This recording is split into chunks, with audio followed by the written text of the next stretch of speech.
무적행의 화, 황충과 다섯째 날 창조와 무슨 연관이 있는지를 알게 하시는 말씀. 자, 요한계시록 9장 1절로 5절 말씀을 우리 같이 합독합시다. 다섯째 천사가 나팔을 불매 내가 보니 하늘에서 땅에 떨어진 별 하나가 있는데 그가 무적행의 열쇠를 받았더라. 그가 무적행을 여니 그 구멍에서 큰 화덕의 연기 같은 연기가 올라오매 해와 공기가 그 구멍의 연기로 말미암아 어두워지며 또 황충이 연기 가운데로부터 땅 위로 나오매 그들이 땅에 있는 정갈의 권세와 같은 권세를 받았더라. 그들에게 이르시되 땅에 풀이나 푸른 것이나 각종 수목은 해하지 말고 오직 이마에 하나님의 인침을 받지 아니한 사람들만 해하라 하시더라. 아멘. 자, 5절. 그러나 그들을 죽이지는 못하게 하시고 5달 동안 괴롭게만 하게 하시는데 그 괴롭게 함은 정갈이 사람을 쏠 때 괴롭게 함과 같더라. 아멘. 자, 오늘 요한계시록 9장 1절로 5절 말씀을 봤는데 이 말씀이 어떤 말씀이라고요? 네. 다섯째 날 창조하는 큰 물고기와 새를 창조하시고 하나님께서 복을 주는 이야기가 지금 읽은 다섯째 나팔을 통해서 무적행에서 황충이 올라와서 권세를 받아서 사람들을 해롭게 하죠. 근데 이 이야기가 다섯째 날 큰 물고기와 바다짐승과 새를 창조하고 그들에게 복을 주는 이야기와 같은 이야기라고 말씀을 드리는 겁니다. 그러면 일반적으로 보면 전혀 뚱딴지 같은 이야기지 않습니까? 하늘에서 별이 하나 떨어졌는데 그 떨어진 별이 무적행의 열쇠를 받아요. 그래가지고 무적행의 열쇠를 가지고 무적행을 열어버리니까 그 무적행 구멍에서 연기가 나와서 이제 막 해도 어두워지고 달도 어두워져. 그런데 그 연기 구멍에서 나오는 그 연기 가운데서 무엇이 나타나요? 예, 황충이 나타나요. 그런데 이 황충이 이제 뒤에 가서 황충의 모습을 보면 이제 황충이 이제 어마무시한 모습입니다. 근데 이 황충이 이 권세를 받았는데 정갈과 같은 권세를 받아. 근데 정갈이 사람이 쏘면 얼마나 아픕니까? 독이 있어서 죽기도 합니다. 그러니까 이 정갈에게 사람이 해를 당하는 것 같은 그 해를 끼쳐요, 이 황충이. 그런데 다만 죽이지는 못하게 하고 아프게만 5달 동안 괴롭게만 한다고 이제 이렇게 말씀을 합니다. 근데 이 말이 왜 다섯째 날 창조와 같냐? 지금 이 다섯째 나팔을 불면서 이루어지는 것이 지금 우리가 볼 때는 화를 당하는 모습이잖아요. 그래서 넷째 나팔을 불고서는 화가 있으리라. 아직 세 가지 화가 남아있다고 이렇게 말하잖아요. 근데 이제 이 다섯째 나팔을 불고서 이 황충이 나타나서 이렇게 이제 괴로움을 끼치는 이것이 화란 말이에요, 화. 우리가 볼 때는. 그런데 여러분, 지난번에도 말씀드렸습니다. 넷째 나팔에서 화를 말할 때 그 화가 어떤 화라고요? 우리가 볼 때는 화를 당한다고 하면은 괴로움을 당하고 아픔을 당하고 슬픔을 당하고 큰 환난을 당하는 모습으로 이 화를 인식을 하지만 성경에서는 뭐라고 얘기를 해요? 기대하는 거예요, 기대. 열망하고 소망하고 바라는 그 갈망하는 그 모습이 화라고 얘기를 한단 말이에요. 성경에서는.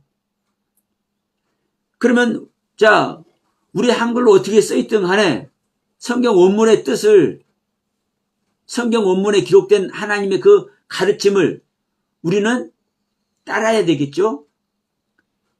그런데 이 화를 다섯째 나팔화, 여섯째 나팔 화, 일곱째 나팔 화가 당하는 것 같은데 이 일곱째 나팔을 불어버리니까 어떤 일이 일어나요? 예? 하늘의 사내아이가 태어나 버리네. 예? 하늘의 사내아이가. 그러니까 여러분 보세요. 이 화가 이제 세 가지가 남아있다고 얘기했잖아요. 그러면 이 화가 우리 일반적으로 우리들이 인식하고 있는 그 고통을 주고 아픔을 겪는 이 화가 맞나요, 안 맞나요? 맞기는 맞을 것 같은데 그렇게 보이는데 어떤 일이 일어나 버려요? 하늘의 사내아이 예수 그리스도가 탄생하는 이 경사가 일어나요. 자, 여러분, 아기를 낳으면 경사입니까, 아닙니까? 경사지요. 아기 뱄을 때 지금 이게 일곱 나팔에서부터 네 번째 나팔까지도 사실 그 한 나팔 불 때, 응? 나팔 하나를 불 때마다 어마무시한 일들이 일어나잖아요. 그런데 뒤에도 지금 마찬가지고, 그런데 이 전반부는 간단히 몇 마디로 끝나. 그런데 다섯째 나팔부터는요, 이 설명 자체가 달라. 여섯째 나팔에서는요, 이 9장 후반절부터 10장, 11장까지 여섯째 나팔을 통해서 이제 일들이 일어나. 그러니까 많은 일이 일어나. 자, 여러분, 아기를 가져오면 전반부에는 아기가 있는 건 알기는 알지만, 응? 어떤 사람은 이제 입덧을 하니까 좀 고통스럽기도 해요. 그러나 입덧 안 하는 분들도 계시죠. 그러면 전반부는 사실 힘들어요, 안 힘들어요? 실제로 힘든지는 몰라요. 아기 때문에 힘든지는 몰라요. 근데 이제 5달, 6달 되면, 후반부 되면 이제 이 몸이 힘듭니까, 안 힘듭니까? 힘들죠. 어떨 때는 가만히 발로 막 툭 차버리기도 하고 막 그래요, 아기가. 그런데 실제 낳을 때는 어때요? 예? 낳을 때는 어때요? 낳을 때는 진짜 고통이잖아요. 죽음을 동반한 고통이잖아요. 이게 하늘의 사내아이를 탄생하는 것이 죽을 수 없는 죽음을 넘어가는 고통이라고요. 그래서 화로다 얘기를 하고는 거요. 그런데 이 화를 겪지 않으면, 이 화를 당하지 않으면, 이 화를 통해서 가르치는 그 가르침의 세계를 가지 않으면 하늘의 사내아이가 태어나요, 안 태어나요? 예수님을 영접할 수 있어요, 없어요? 주님을 만날 수 있어요? 그리스도를 만날 수 있어요, 없어요? 절대로 없어요. 그런데 온 교회가 이것을 안 가르쳐요. 안 가르치는 것이 아니라 못 가르쳐. 여러분, 이 나팔의 말씀이 분명하잖아요. 제가 다른 소리 하는 거 아니잖아요. 첫째 나팔부터 여섯째 나팔까지, 일곱째 나팔은 그냥 그때 당하니까 놔두고 첫째 나팔부터 여섯째 나팔까지 얼마나 많은 고통의 모습을 우리가 봅니까? 그런데 이것을 겪지 않으면 예수님이 안 와. 이것을 겪을 때 예수님을 영접을 해요. 여러분, 주님의 제자들 보세요. 예수님 왔을 때 예수님 만나죠. 예. 그런데 진짜 예수님 만난 거요? 예? 진짜 예수님 만났잖아요. 그런데 저는 진짜가 아닌 것 같이 지금 그런 뉘앙스로 제가 지금 말하잖아요. 예. 그 진짜 예수를 만나도 그 진짜 예수와 함께 연합이 안 된다니까요. 그 예수를 몰라본다니까요. 우리가 진짜 하나님의 말씀 복음을 들고 있어도, 내 손에 갖고 있어도, 우리가 공부를 하고 있어도 연합이 안 되네. 연합이 안 돼. 왜요? 이 일곱 나팔의 이 경륜을 당하지 않으니까 연합이 안 돼, 연합이. 제자들은요, 이 예수를 만난 이후로 이 일곱 나팔의 과정을 넘어간 줄 믿습니다. 그럴 때 오순절날에 성령을 받아서 생명연합이 돼.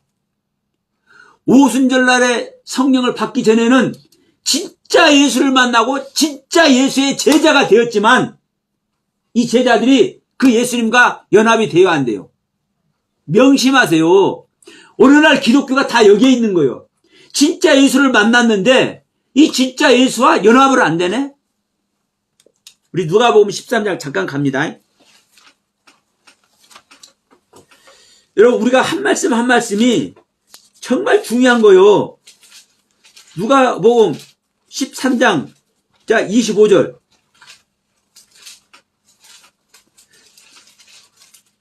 여러분, 우리가 진짜 주님을 만나서 그 주님께 가르침을 받는다니까. 자, 우리 사도들이 베드로를 포함해서 사도들이 진짜 주님을 만나서 진짜 하나님의 아들을 만나서 그 하나님께 진짜 가르침을 받았다니까. 받았는데 여러분 생명연합이 돼야 안 돼요. 성령을 받아야만, 오순절날에 성령을 받아야만 생명연합이 돼요. 자, 25절부터 읽습니다. 자, 누가복음 13장 25절. 집 주인이 일어나 문을 한번 닫은 후에 너희가 밖에 서서 문을 두드리며 주여 열어 주옵소서 하면 그가 대답하여 이르되 나는 너희가 어디에서 온 자인지 알지 못하노라 하리니 그때 너희가 말하되 우리는 주 앞에서 먹고 마셨으며 주는 또한 우리를 길거리에서 가르치셨나이다 하나. 보세요. 어느 날 집주인이 문 닫아버리고 나는 너를 모른다 하니까 그때 너희들이 말할 것이다. 우리는 주님 앞에서 같이 먹고 마셨고 우리를 길거리에서 주님이 직접 우리를 가르치셨잖아요. 이렇게 말한다 이 말이요. 지금 제자들이 주님을 직접 만나서 길거리에서 가르침을 받았고 같이 먹고 마셨잖아요. 근데 생명연합이 됐어요, 안 됐어요? 안 됐죠? 그러니까 얘 떠나버려요. 생명연합이 안 되니까. 예수님 십자가에서 못 박혀 죽어버리고 떠나버리죠. 27절. 그가 너희에게 말하여 이르되 나는 너희가 어디에서 왔는지 알지 못하노라. 행악하는 모든 자들아 나를 떠나가라 하리라. 자, 주님이 어제까지만 해도 같이 먹고 마시면서 길거리에서 가르쳤는데 무슨 억하심정이 있다고 밤새 안녕하시면서 나는 너를 모른다고 행악한 자들이라고 하면서 떠나가라고 얘기합니까? 우리 주님이 그렇게 몰상식하고 무정하고 그런 분입니까? 그냥 하루아침에 쌩까는 그런 아주 그냥 모렴치한 그런 분이에요. 우리 주님이? 하나님이? 아니잖아요. 그런데 때가 있단 말이에요. 때가. 우리가 말씀을 받아 먹어도 말씀을 들어도 그 말씀을 우리에게 주시는 그 가르침에 바르게 우리가 들어가지 못하면 소용이 없어요. 그래서 구약 4,000년 동안 그 율법의 가르침을 통해서 그렇게 만나 주시고 전쟁이 신이 되어서 대신 전쟁까지 해주고 실제로 그렇게 해도 그 율법의 가르침 속에서 주님을 못 만나니까 딱 끊어버리고 400년 동안 이런 방법 말씀 한마디 안 하시는 하나님이 되잖아요.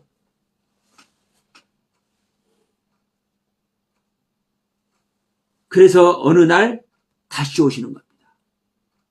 다시 오셔서 이 12 제자를 비롯한 수많은 사람들을 만나 줬는데 이들 역시 같이 가르침 받았는데 같이 생명연합이 돼야 안 돼요? 진정한 가르침 속에 들어가야 안 들어가요? 못 들어가죠. 그게 오늘날 기독교의 모습이라고요. 오늘날 기독교의 모습. 그것이 무엇이 결여되어 있느냐? 첫째 나팔부터 여섯째 나팔까지의 과정을 우리가 배우는 그 배움 속에서 첫째 나팔부터 여섯 번째 나팔까지의 그 과정의 가르침을 우리가 바르게 깨닫고 바르게 이 과정을 넘어가야 되는데, 바른 가르침 아래 우리가 들어가야 되는데 그러지 못하는 거요. 그리고 이 가르침을 가르치는 자가, 가르치는 교회가 없어요, 대부분. 그러니까 하나님의 영을 받아서 예수 그리스도의 생명 속으로 못 들어가는 거요. 하늘의 사내아이가 태어나지 못하는 거요. 성령님이 오시지를 못하는 거요. 그럴 때 첫 번째 나팔부터 여섯 번째 나팔까지, 응? 일반적으로 재앙이라고 표현하죠.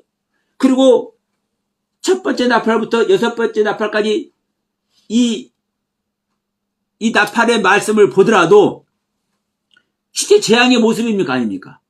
응? 실제 재앙의 모습이잖아요. 모든 것이 다 멸망하고 불타버리고 다 부셔버리고 황충이 나와서 못 살게 굴고, 이게 뒤에 가면 더 그래요.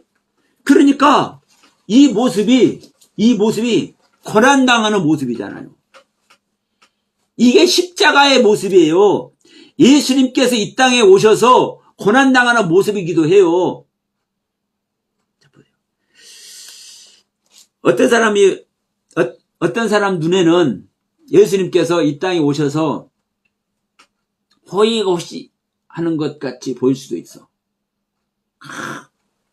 많은 사람들의 그 존경을 받고 우러름을 받았잖아요.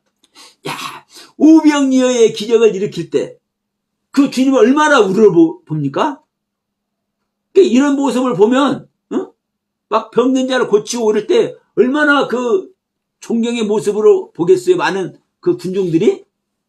그러니까 아름다운 모습으로 있는 것 같지만 여러분, 그 자체가 예수님한테는 뭡니까, 여러분? 고난이에요, 고난. 우리와 함께하는 자체가 고난이라고요. 하나님의 영광을 생각해 보세요. 하늘 영광을 생각해 보세요. 이게 여러분, 우리들이 가야 될 길이에요.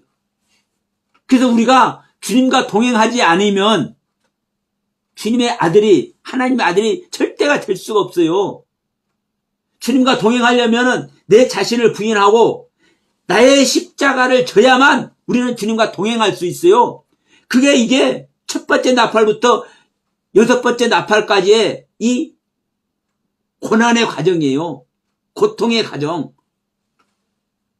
이 가르침을 여러분 명심해야 됩니다. 그래서 이게 화를 당하는 모습 같지만 이것이 우리가 거듭나기 위한, 하나님의 생명으로 탈바꿈되기 위한, 하나님의 아들이 되기 위한 과정의 가르침이고, 과정에 우리가 실제로 겪어야 되는 거예요. 겪어야.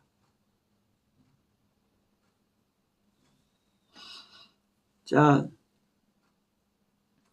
저희 그 이모부님께서 며칠 전에 소천을 하셨는데, 국가유공자 하셨어요. 국가유공자다 보니까 그 보훈청에서 그 의장단들이, 그 장례 의장단들이 나와서 어마무시한, 일반인들이 볼 때는 어마무시한 그 행사를 해. 그 국가유공자들이 이제 1급이에요. 그러니까 어마무시한 그 정말 영광된 모습처럼 보이는 그런 행사를 해. 사망자지만, 망자지만 산 사람이 봤을 때는 영광스러운 모습 아닙니까? 근데 이게 국가에만 인정을 받아도 국가에서 책임을 져주네. 그리고 요즘 대부분 보면은 다 이제 동작동 국립묘지가 다 빈자리가 없어가지고요. 다 저 대전으로 내려가요. 대전 연중원으로. 근데 이 동작동 국립묘지에 벌써부터 그 자리가 예정이 돼 있어가지고 그리 이제 안장을 하셨어요. 그러면 자손들이 안 돌봐줘도 이 대한민국이 건재하는 한 나라에서 관리를 해줘. 평생 영원토록. 이게 뭐예요? 국가의 인정을 받아도 그 국가에서 책임을 져줘요. 여러분, 우리가 다른 거 아니고 하나님, 창조주 하나님, 만왕의 왕이요 만주의 주가 되시는 그 하나님의 인정을 받으면 그 하나님의 유업을 받는 거예요. 그 하늘의 유업을. 그것이 여러분 우리가 거듭나는 것이고 그것이 바로 우리가 하나님의 아들이 되는 겁니다. 그게 바로 우리가 하나님과 생명연합이 되는 거예요. 이것이 바로 창조 과정을 첫째 날부터 여섯째 날까지의 창조 과정을 과정을 겪는 것이고 또 첫 번째 나팔부터 여섯 번째 나팔까지의 이 고난의 과정을 겪는 거예요. 그럴 때 마지막 나팔에 일곱째 나팔에 하늘의 사내가 태어나고 마지막 여섯째 날을 지난 마지막 날 일곱째 날에는 안식에 들어가는 거예요. 왜? 창조가 완성이 됐기 때문에 안식에 들어가. 하나님이 이제 할 일이 없어.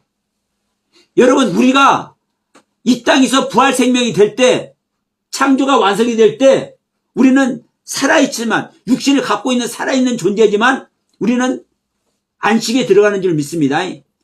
안식에 들어간 자는요 하나님과 동행하기 때문에 제자들의 모습 보세요. 바울의 모습 보세요. 죽은 자를 살리려고 병든 자를 고치고 하나님 말씀 그대로 하는 거예요. 그래서 예수님께서 말씀하셨잖아요. 너희들이 나를 믿어봐라. 나를 믿는 자는 내가 한 일도 하고 나보다 더 큰 일도 한단다. 여러분 어떻게 하나님보다 더 큰 일을 할 수 있겠습니까? 그러나 내가 하는 일도 하고 나보다 더 큰 일을 한다는 그 가르침, 그 의미, 그렇게 말씀하시는 그 의도가 뭡니까? 우리가 상상하지 못한, 알지도 못하는 일들을 우리가 겪는 삶 동안 행할 수 있다라는 거요. 그 길을 간다라는 거요. 이게 바로 우리가 신앙생활하는 뭡니까? 결과물입니다. 그러면 우리가 열심히 먹을 것도 안 먹고 입을 것도 못 입고 놀 것도 못 놀고 이 땅에서 즐길 것도 안 즐기고 주여주여 하면서 우리가 최선을 다해서 하나님을 믿는데 그런 열매를 못 얻으면 얼마나 원통합니까? 얼마나 원통해. 그런데 이 열매를 반드시 주겠다고 성경은 우리들에게 약속을 해놓고 첫째 날부터 일곱째 날까지 이 창조 과정을 통해서 첫 번째 나팔부터 일곱 번째 나팔까지의 이 나팔의 말씀의 과정을 통해서 우리들에게 확실히 증거를 해주고 있잖아요. 내가 이렇게 너희들에게 할 거야. 그러나 너희들이 이 과정을 통할 때 조금은 고통을 당할 거야. 왜? 나의 옛것을 버려야 되니까. 나의 옛 생명을, 이 땅에서의 생명을 육신으로서의 육의 소욕을 벗어버려야 되니까. 그 과정을 우리가 아픔이고 고통일 수는 있는데 그것이 바로 우리가 화를 당하는 모습으로 성경은 표현을 하고 있는데 그 결과가 뭡니까? 그 열매가 하늘의 사내가 태어나버린다니까. 우리 안에서. 이것이 아버지 뜻대로 행한 자의 모습인 거예요. 그래서 여러분 우리는 이 모습이 진정한 크리스천들의 모습이고 이 모습이 진정한 신앙생활하는 뭐가 되는 겁니까? 그 열매, 그 결실. 하나님은요 이걸 해주고 싶어가지고 오늘 또 지금 이 시간 우리 예배하는 이 모습을, 이 말씀을 듣고 있는 이 모습을 빙그레 웃으시면서 보고 있을 거예요. 여러분, 다 여러분 안에서 아멘으로 받아들이시고 그 주님과 하나 되시길 주의로 축원드립니다. 그런데 이 다섯째 천사가 나팔을 불 때 이 모습을 한번 보겠습니다. 먼저 이제 무저갱이란 이 말을 한번 봐요. 무저갱. 이 무저갱이란 단어가 아비소스 프레아라는 이 두 단어로 되어 있어요. 아비소스라는 단어는 자 창세기 1장 2절에서 땅이 혼돈하고 공하며 흑암의 기품이 있을 때 흑암이 기품이 있다 할 때 그 기품이 태움이에요. 태움. 아주 심한 깊은 바다 밑바닥 죽은 자들의 거주지. 이게 아비소스 태움이라는 단어의 뜻이에요. 그런데 무저갱할 때 이 갱이란 단어가 프리아라는 단어인데 히브리어로는 베르라는 단어입니다. 근데 이 갱은 여기 이제 구멍이 무저갱을 여니까 구멍에서 연기가 나오죠. 이 구멍이라는 단어가 같은 단어입니다. 무저갱할 때 갱이라는 단어와 구멍이라는 단어가 같은 단어예요. 프레아르. 이 프레아르는 우물이고 샘입니다. 깊은 구덩이, 시면. 그러니까 우물은 우물인데 물이 솟는 곳, 물이 있는 곳이죠. 우물은. 그런데 예를 들어서 바위에서도 물이 나오고 이 땅에서 물이 나오는 그런 샘이 있죠. 이런 얕은 샘을 말하는 것이 아니라 땅속 깊이 옛날에 이 수도가 없을 때 샘을 파서 깊은 샘, 어떨 때는 깊은 데에서는요 이 돌을 떨어도 한참 있어야 그 우물물에 떨어지는 소리가 들려 올라오잖아요. 그러니까 깊은 샘, 그 샘을 말하는 거예요. 그런데 이 샘을 말할 때, 자, 이 샘을 얘기를 하는 그 뜻이 뭐냐면 설명하다, 선언하다, 색이다. 그러니까 이 우물 구멍은 우물 구멍인데 이것을 설명하고 선언하고 새겨. 무엇을 설명하고 무엇을 새기겠습니까, 여러분? 지금 이 모습이, 이 무저갱의 모습이 다섯째 날 창조의 모습으로 보면 어떤 모습입니까? 다섯째 날 창조의 모습으로 보면 무저갱에서 황충이 나와서 이 화를 우리에게 화를 입히는 이 황충의 모습이 보이잖아요. 그러면 이 무저갱에서 나온 무저갱과 이 황충을 내놓는 무저갱과 이 황충의 모습이 어떤 모습이에요? 물들은 생물을 번성케 하라 했는데 이 물에서 뭐가 나와요? 큰 바다짐승이 나오죠. 이 큰 바다짐승이 뭐예요? 용이에요. 용. 용은 어떤 존재입니까, 여러분? 그렇죠? 하나님을 대적하고 우리 믿는 자를 해방하는 존재가 용이에요. 하늘의 생명이 내려오면 이 땅에 재앙이 일어난다니까. 여러분, 용은 그냥 사탄의 용이라고만 생각하지 마세요. 사탄을 누가 부려요? 하나님이. 지금 이 깊은 샘도 누가 내려왔어요? 하늘 큰 별이 내려왔잖아요.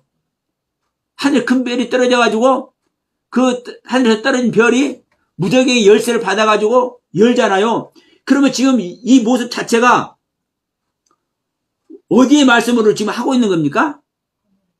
예, 여전히 하늘의 말씀으로 모든 걸 하고 있는 거예요. 하늘의 말씀으로 모든 걸 하고 있는 거예요. 창조할 때도 하나님께서 가라사하고 말씀하죠. 그러니까 창조도 하나님의 말씀으로 모든 걸 창조하고 있는 것이고, 지금 이 나팔의 말씀도, 이 나팔의 말씀이 어디에서 부러져요? 하늘에서. 그러니까 지금 무정행이 됐든 뭐가 됐든 정말 이 전부 다 하늘의 말씀으로, 하늘의 가르침으로, 하늘의 뜻으로 지금 일어나고 있는 이야기라고요. 근데 용도 이 땅에 와서 뭘 합니까? 땅에 있는 것 잡아먹죠. 예수님도 처음 태어나자마자 땅에 있는 것 잡아먹어요, 안 잡아먹어요? 어린 생명들 다 잡아먹죠. 이게 용의 모습이라고 제가 말씀을 드렸습니다. 완성되지 않은 존재. 여러분, 아기예수가 전능하신 하나님, 영존하신 아버지, 평강의 왕임에도 불구하고 완성이 하나님이 아닙니다. 자카르와 네케바가 완성의 하나님이에요. 하나님의 형상과 모양대로 지음을 받은 자카르 네케바, 이게 완성입니다. 근데 완성이 아닌 용은 아기예수의 모습이고, 이제 완성되기 전에 하늘의 생명이 일하기 시작하는 단계, 이 모습이란 말이에요. 그러니까 지금 이 황충도 똑같은 모습이에요. 이 황충이 나타나서 천갈의 그 권세로 괴롭게 하는데, 자, 4절 봅시다. 그들에게 이르시되 땅의 풀이나 푸른 것이나 각종 수목은 해하지 말고 오직 이마에 하나님의 인침을 받지 아니한 사람들만 해하라 하시더라. 보세요. 땅의 풀이나 푸른 것이나 각종 수목은 해합니까? 해하지 않습니까? 그러면 보이는 자연에 있는 것은 해하지 않고 우리 인간만 해하라는 거예요? 그게 아니에요. 이마에 푸른 풀이나 이거 다 똑같은 우리 사람 얘기하는 겁니다. 자, 여기서 하늘도, 무저갱도, 구멍도, 그 화덕도, 연기도, 땅에 있는 것도, 이마에도, 하나님도 전부 다 뭐예요? 소유격이요.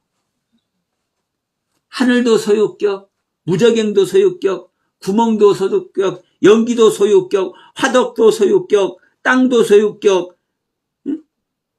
그러면 땅이 소유격이면 그런 풀이나 그 수목도 소유격이겠어, 아니겠어? 소유되는 것이 맞는 거예요. 그러나 그 소유된 속에서 사실 또 목적하는 거예요. 우리가 목적을 이룰 수 있도록 가르침을 주는 나무란 말이에요.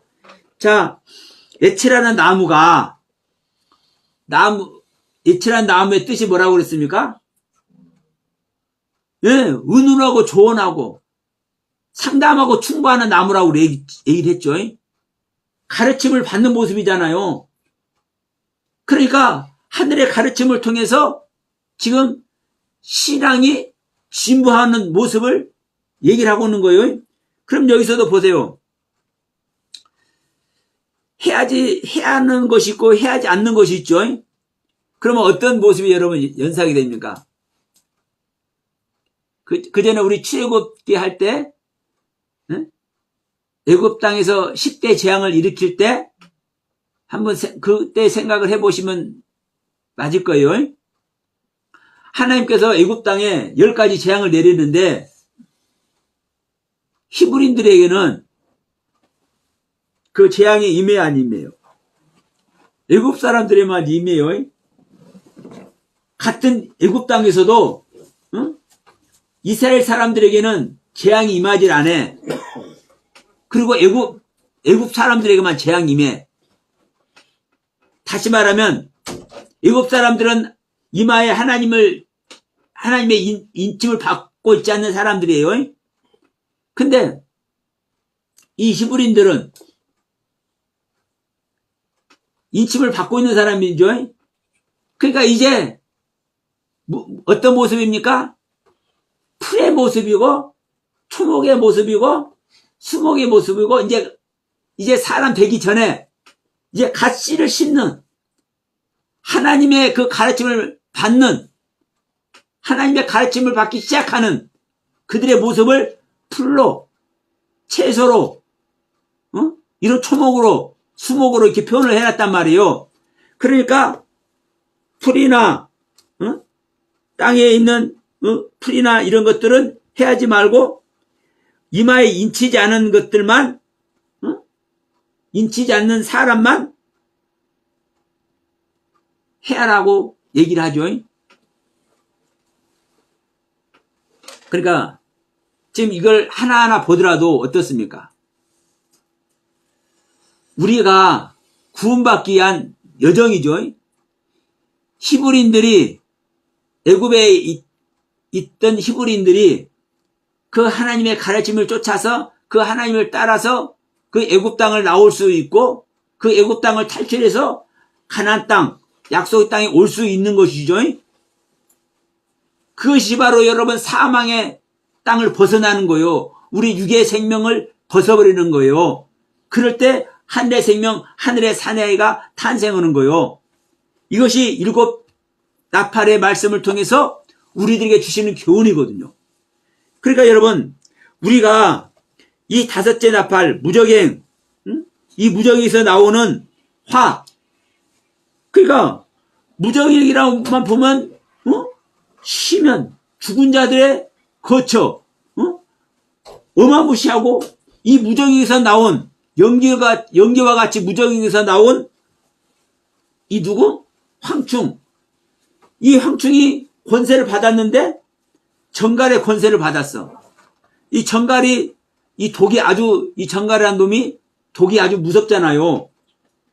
그래서 이 독을 쓰면 대부분 막 부숴버리죠. 그러니까 이 정갈의 권세를 받았는데 뭐라고 합니까? 죽이지는 말아라. 예? 죽이지는 말고 괴롭게만 해라. 얼마 동안? 5달 동안. 예? 5달. 이게 중요해요. 여러분 5달이라는 의미가 다섯이라는 단어는 하밋이라는 단어고 달이라는 단어는 하닷이라는 단어인데 이 하닷이라는 단어가 새롭게 갱생되다. 새로워지다라는 뜻이에요. 그러니까 내가 괴로움을 당해서 내가 고통을 당해서 내가 내 자신 애것을 벗어버리는 괴로움과 고통의 시간을 통해서 내가 새롭게 되는 이 기간을 5달이라고 얘기를 하고 있는 거예요.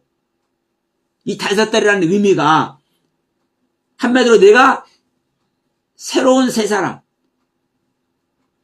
내가 새롭게 내 마음을 돌려서 회개하고 새롭게 갱생이 되는, 새로워지는 이 기간을 5달이라는 이 단어로 표현을 한 겁니다. 그러니까 이 정갈의 권세를 받아가지고 쏘아버려. 괴롭게. 네가 지금 어떤 모습인지 알아? 네 모습 잘 한번 봐봐. 그리고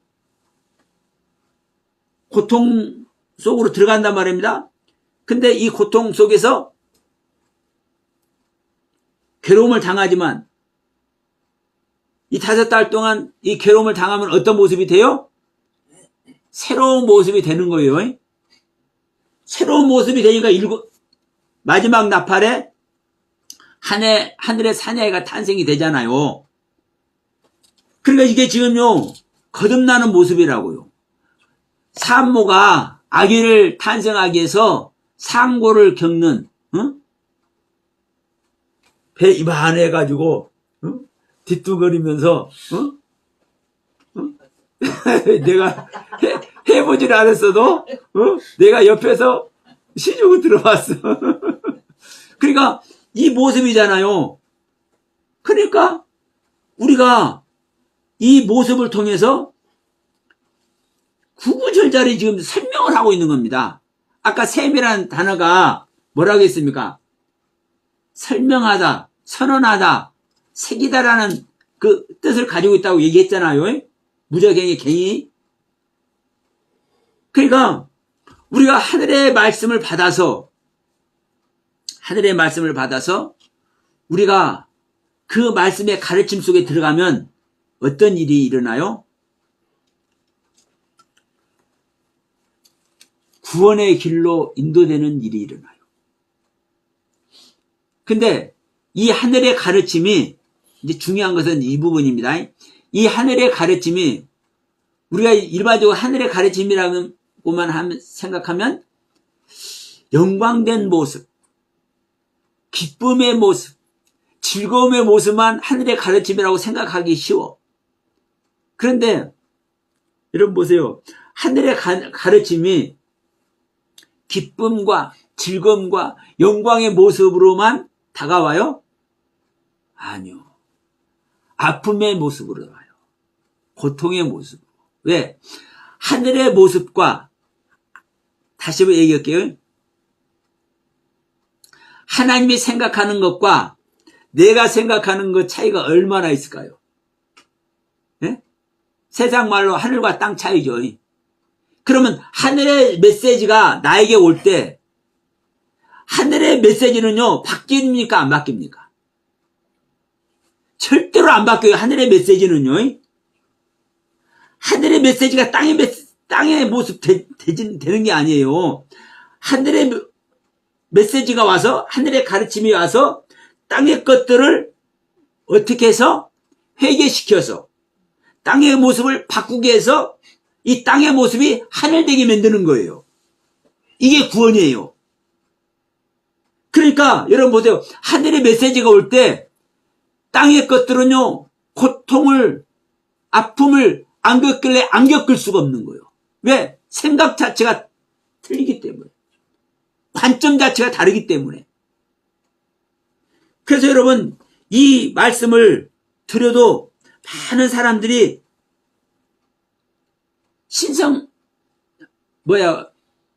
신선하게 듣기는 들어.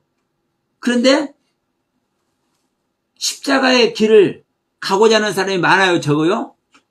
적어요.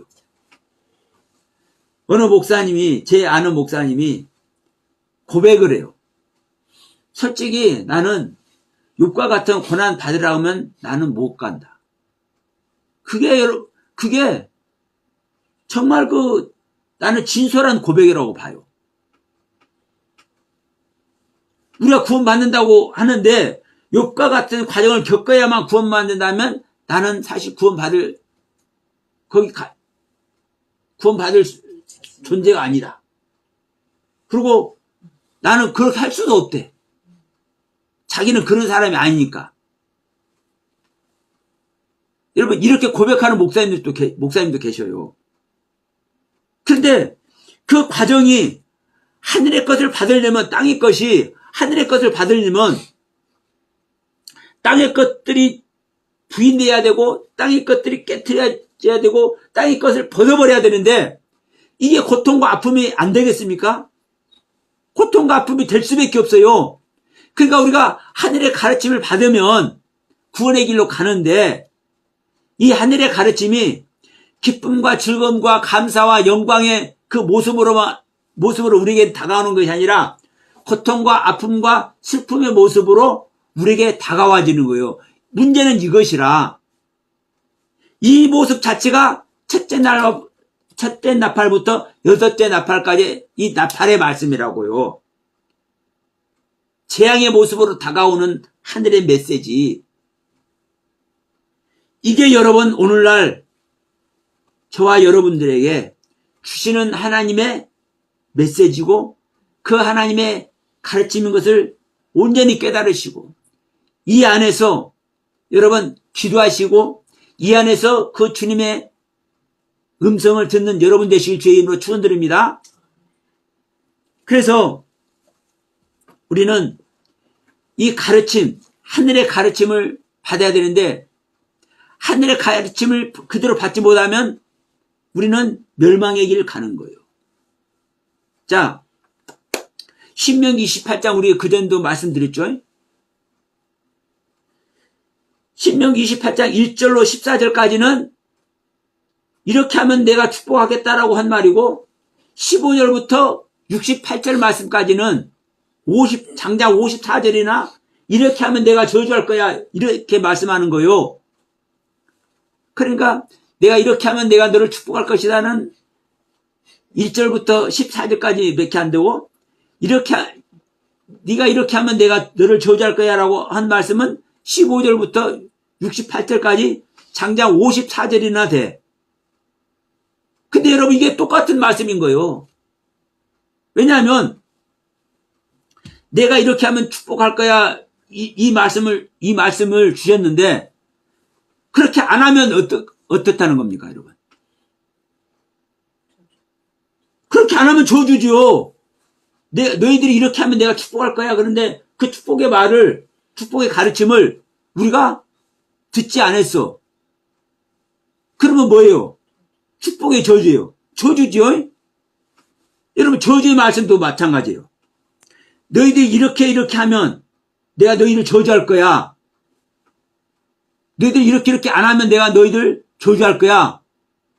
이 말은 똑같은 가르침이에요. 이 가르침은 뭡니까?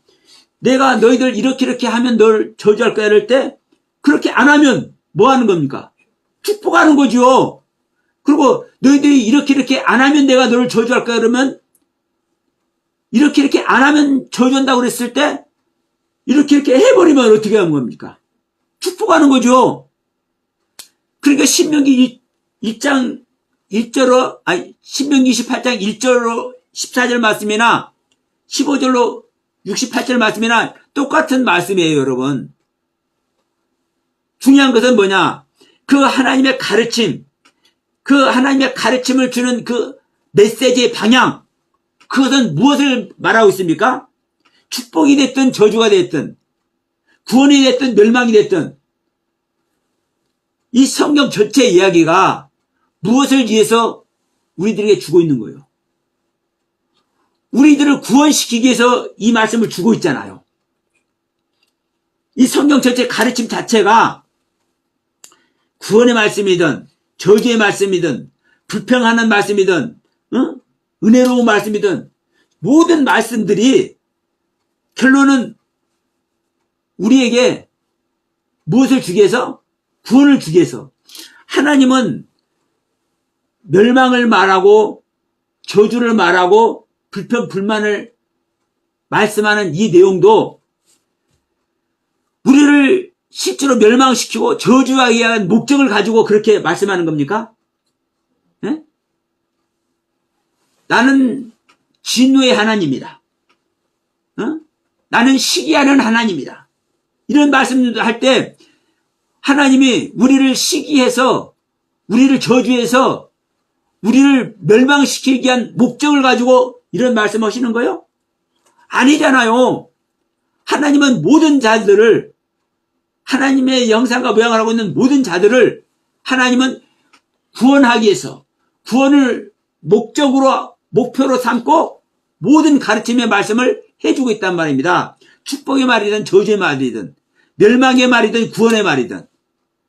그러니까 이 하나님의 가르침, 그 가르침을 향해서 우리가 바른 그 가르침을 쫓으면, 그 가르침을 바르게 쫓으면 우리는 구원의 길을 가는데 그 가르침을 쫓지 않으면 어디 가는 겁니까? 멸망의 길을 가는 거예요. 다섯째 날 창조의 말씀이든 이 다섯째 나팔의 말씀이든 다섯째 나팔을 통해서 화를 당하는 이 황충의 모습을 무저기에서 나온 이 황충의 모습을 우리가 뭐 두려운 모습으로 두려운 마음으로 이걸 볼 수도 있지만 이것을 이렇게 말씀하고 있는 이 가르침을 그대로 가면은 우리는 어떤 모습이 되는 겁니까? 하늘의 산이야를 얻는 거예요. 비록 우리가 아픔을 겪고 고통을 겪고 환난을 겪는 모습을 우리가 그 길을 간다 할지라도 그 하나님의 가르침 그 길을 그대로 가면 우리는 어떤 길을 가요? 구원의 길을 가요. 하늘의 사내아이를 소유하는 길. 여러분, 이 길 가야겠습니까? 안 가야겠습니까? 가야 될 줄 믿습니다. 이게 우리 자신을 부인하고요, 우리들의 나에게 주어진 십자가를 지는 거예요. 이것이 바로 저와 여러분들에게 오늘 주신 하나님의 메시지입니다. 이 다섯째 나팔을 통해서 지금 분명히 말씀드렸습니다. 우리에게 보여지는 모습이 저주의 모습 같고 재앙의 모습 같고 화를 당하는 모습 같다 할지라도, 예?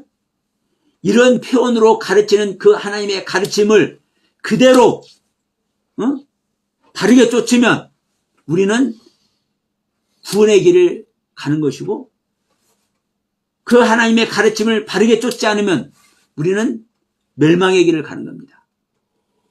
저와 여러분들, 그리고 이 영상을 보시는 분들, 그리고 현재 모든 기독교 성도들이 하나님께서 주시는 가르침을 바르게 쫓고 하나님의 영광에 같이 동참되는 그 길을 모두가 같이 갈 수 있기를 주님의 이름으로 축원드리면서 오늘 하나님께서 주신 말씀 마치도록 합니다. 기도합시다.